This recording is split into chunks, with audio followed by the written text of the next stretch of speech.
America, the land of the free and the home of the brave. Today, people are free to practice over 1,200 different religions throughout America, and many different and diverse people are practicing these religions and representing their cultures. This is what keeps us all united, our freedom.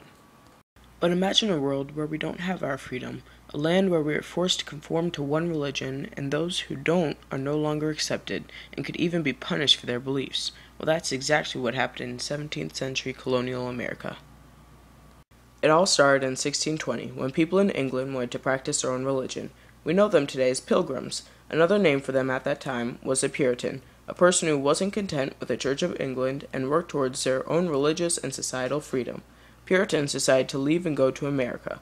Once there, they colonized and made their religion the dominant one. This made Puritans hypocrites because they left to go find religious freedom, then took the freedom of the Indians and any others who also moved to colonial America, like Quakers. Pilgrims were the first Puritans to travel to America, and this song explains their journey.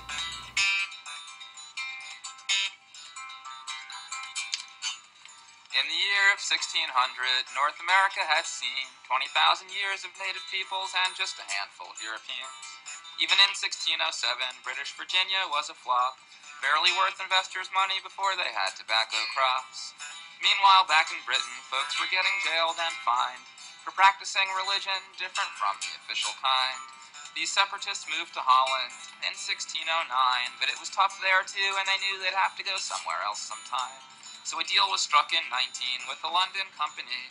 The separatists could join some workers to form a New England colony. They hired 2 ships for the voyage, the Mayflower big and the Speedwell small. But the Speedwell had a problem, so the Mayflower had to fit them all.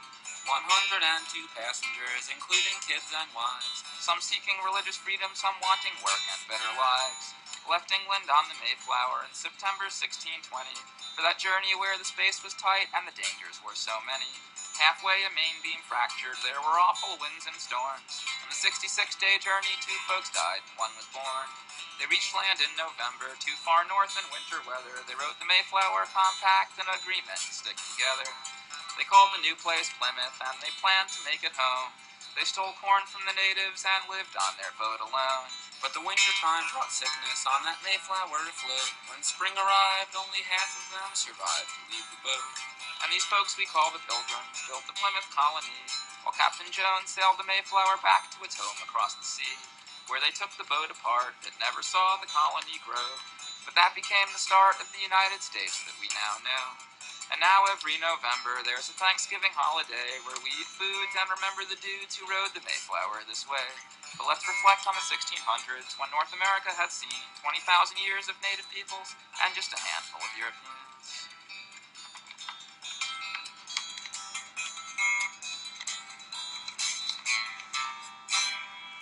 Puritans spread throughout the East Coast after settling. One town they founded was Wethersfield, Connecticut, where the story The Witch of Blackbird Pond by Elizabeth George Spear took place. It is a story about a young girl in 1685 named Kit Tyler who moved in with her Puritan uncle's family in Wethersfield and had to find a way to fit in with a new town that has a different way of life that she was used to. One big new thing that Kit had to get used to was going to church. A Puritan church was far more strict than most churches today, and much longer. There's a 3-hour service in the morning and another 3-hour service in the afternoon every Sunday. You also have to stay completely orderly too. One scene of the book talks about how there are a few boys who started getting restless during church service. These boys were whacked over the head with what was called a church stick, a long stick with a rabbit's foot on one end and a foxtail on the other. This represented far more than just keeping order. The stick represented Puritans forcing people to behave the way they. If a person were to act differently and behave in a way different to a Puritan's beliefs, they would be considered a witch. To a Puritan, a witch was a worshiper of the devil, but in truth, anyone who wasn't a Puritan, Puritans believed they were a witch. The accused would usually be an old or homeless female because the Puritans believed that women were in less control of their souls and could be easily persuaded by the devil. Kit Tyler was accused of being a witch in the book, and the trial went quite similar to how a real witch trial would go. Usually, a witch would be examined after being accused, then sent off to the trial. This picture clearly illustrates the lack of order in a witch trial court. It would usually include people speaking out of turn, unnecessary arguing, and pointless drama. Most of the time, this ended in the witch being found guilty and being hanged. One inaccuracy in movies is that they show that witches were burned even though they never were. During the Salem witch trials, 93 people were either hanged or drowned after being found guilty. During Kit Tyler's trial, witnesses gave their statements about their sightings of Kit performing so-called witchcraft. These were all lies, of course, but the people of Wethersfield believed it. They claimed that Kit used her powers to stick pins in a child, and she even looked at someone and made them sick.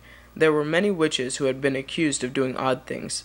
This video from History.com explains why witches were accused of the odd things that they did. In the winter of 1692, a group of 8 young girls in Salem, Massachusetts began exhibiting strange behavior. Seizures, contortions, these trance-like states. Pressured to reveal who had cast spells on them, the girls ended up incriminating many of their neighbors. In a series of trials, hundreds of people were accused of being witches, and 19 were eventually hanged.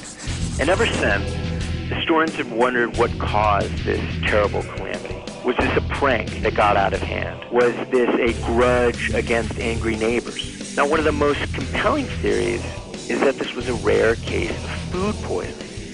Rye was the staple grain of Salem, and under the right conditions, rye can be infected with a fungus called ergot. Eating ergot is known to lead to violent muscle spasms, delusions, and other symptoms much like the recorded symptoms of the girls. What's more, ergot thrives in warm, damp conditions. Now, the summer of 1691 had been particularly wet, and interestingly, nearly all the girls lived near marshes on the west side of Salem. Now, historians have no way of definitively understanding the causes of the Salem witch hunts. However, the summer of 1692 was a dry one. That summer, the symptoms stopped just as... One main group of people who were accused of witchcraft were Quakers. Quakers were Christians just like Puritans, but believed in a different, more peaceful and equal way of life. Quakers, like Puritans, in 1652 sailed to America in search of religious freedom. This search led to despair because the Puritans in America didn't accept the Quakers' religions and labeled them as witches. Quakers believed that church shouldn't be so strict and orderly, and God would guide them through. Quakers, even though they had their struggles in the beginning, now have over 300,000 people who practice Quakerism. This video goes into more detail about the history of Quakers. Is that George Fox? Hello. Is the one who Hi there. got it started? George Fox and his lady friend Margaret Fell. In the 1640s, 1650s kind of time in England, George Fox had a revelation where it sort of came to him that if people are created in the image of God, then everyone is equal. And there's no way that anyone can have a higher right to speak to God than anyone else. And he never really intended to create a new religion. He just wanted to change Christianity. He brought these beliefs of integrity and equality and things that were sort of frowned upon. Puritans thought two things were exactly from the devil, and it was dancing and Quakers.